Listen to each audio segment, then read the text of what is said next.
como é o meu método para atender crianças com síndrome de Down.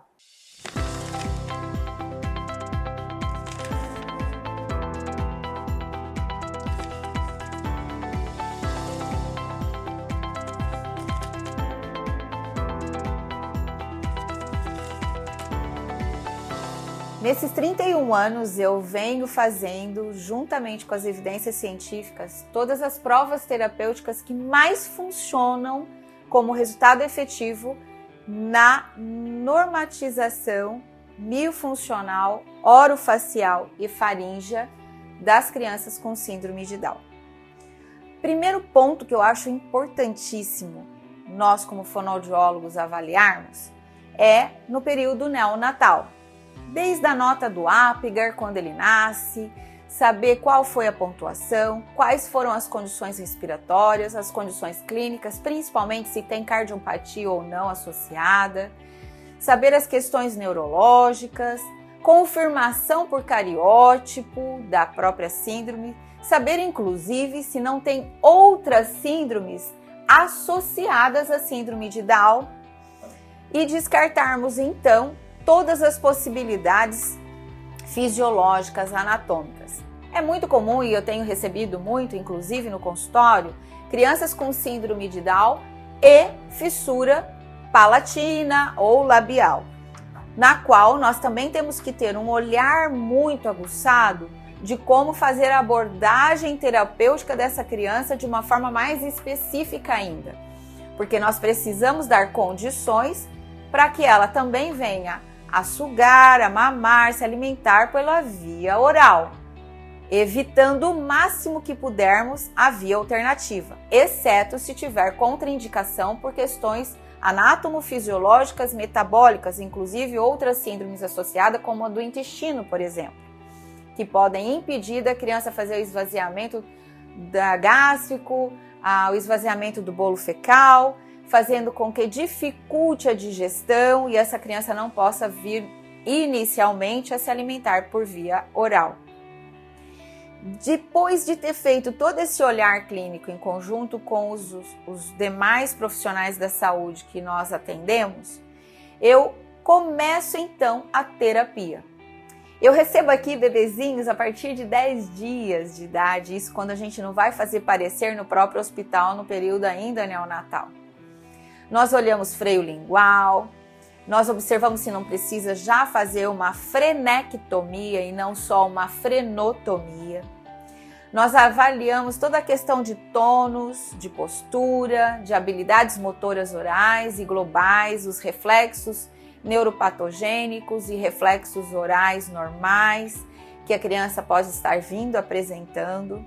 Vamos inibir aquilo que é patológico e vamos instalar aquilo que ele não tem para que ele se desenvolva da melhor forma possível, numa forma leve, mas que ele possa realmente ter as suas funções o mais próximo da normalidade possível. Depois de introduzida via oral e juntamente trabalhar toda essa motricidade oral que a criança precisa adquirir para que se tenha um bom desenvolvimento, inclusive da introdução alimentar e futuramente da fala, nós verificamos as condições anatômicas para ver se esse palato não é muito ogivado, isso quando não tem fissura, se esse lábio fica muito interaberto, né? Fica muito respirador oral, se ele não tem uma atresia nasal da rinofaringe muito significante, no qual nós precisamos da ajuda do otorrino através de nasofibroscopia para verificar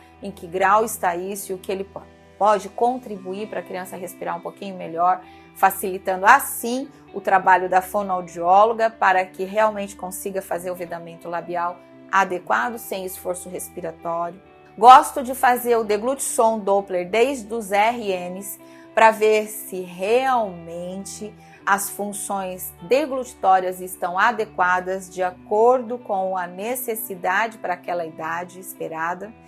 Lembrando que na síndrome de Down nós temos um gráfico no qual existe uma curva de crescimento crânioencefálico, estrutural, estatural e de peso e medida, totalmente diferente de uma criança típica e nós temos que respeitar isso também na criança com síndrome de Down. Além disso, é muito importante fazer uma avaliação minuciosa de tônus, de mobilidade, de motricidade, de respiração, de deglutição. Nós não podemos negligenciar nenhuma dessas funções orais porque elas podem vir a ter problemas, inclusive de afecções respiratórias, se nós não cuidarmos na função adequada orofaringiana e facial. Gosto muito na terapia de Down trabalhar a linguagem desde sempre. Embora o nosso carro-chefe seja a motricidade oral, porque você preparando bem as funções orais, a musculatura, a questão funcional, anátomo-funcional, você vai ter melhores preditivos para desenvolver a fala. Entretanto, o falar, o conversar, o brincar, o musicalizar para essa criança se faz muito importante. Eu sempre peço um acompanhamento rigoroso da audição.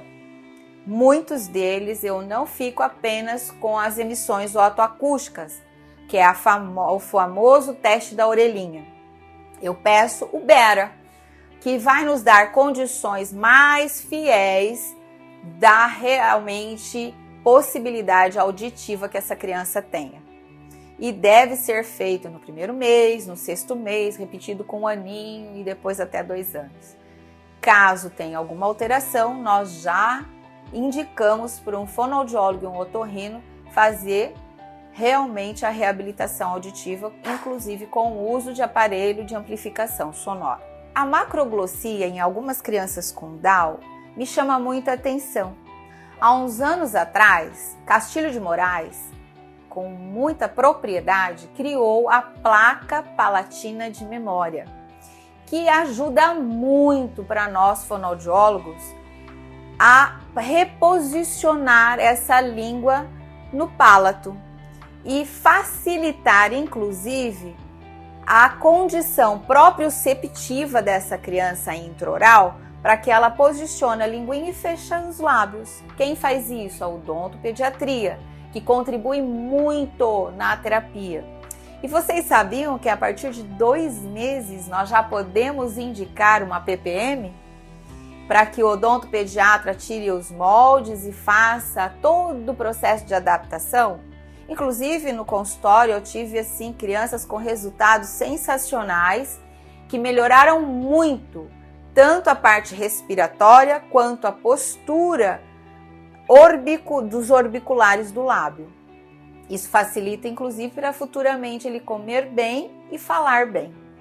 Nós temos que ir usando todos os recursos que nós temos para fornecer a esse paciente melhores condições proprioceptivas, neurosensoriais, neuropsicomotoras, para que ele se desenvolva da melhor forma. E o principal, acreditar no processo individualizado daquela criança. Esse é o principal para mim. Essa é a dica de ouro para mim. Não me interessa se eu tenho 1000 Downs, e olha que eu já devo ter atendido mais de 3.000 Downs. Para mim, cada um é único, mas todos eu coloco todos os recursos, ofereço todos os recursos e vejo qual a resposta terapêutica que ele vai ter melhor para cada técnica, para cada instrumento, e isso faz toda a diferença no seu resultado. E no prognóstico, para aquilo que nós queremos alcançar. O que a gente quer como fonoaudiólogo alcançar numa criança com síndrome, seja ela qual for, mas especificamente hoje falando da síndrome de Down. Nós queremos que ele adquira as funções orais, cognitivas, de linguagem, auditivas, de deglutir bem, de comer e se alimentar adequadamente e posteriormente falar e escrever, para que ele possa sim ser e ter a inclusão da melhor forma possível desde o período pré-escolar, escolar e profissional, para que ele tenha uma qualidade de vida, inclusive social, dentro da comunidade a qual ele vive. Esse é o nosso grande objetivo, esse é o nosso potinho de ouro. E trabalhar com o Down, com toda aquela delícia que é, né, que é um amor incondicional, nós temos que lembrar que o tônus, ele perde memória. Ele é difícil concatenar e manter aquela normotonia que é para que ele venha futuramente falar, devido à questão genética, porque isso a gente não muda, é uma questão cromossômica. Porém, a gente pode sim dar condições epigenéticas, neurosensoriais, através de estímulos neuronais, para que ele se desenvolva da melhor maneira possível. Inclusive, para você que queira aprofundar ainda mais nesse assunto, eu e a doutora Bianca Paludo temos um curso que está aqui na descrição desse vídeo. É só você clicar e você vai ter acesso a um dos melhores e mais completos cursos sobre síndrome de Down, de neonatal até a fase adulta, e com todas as dicas que nós podemos ter para melhor dar condições de vida para essa criança se desenvolver.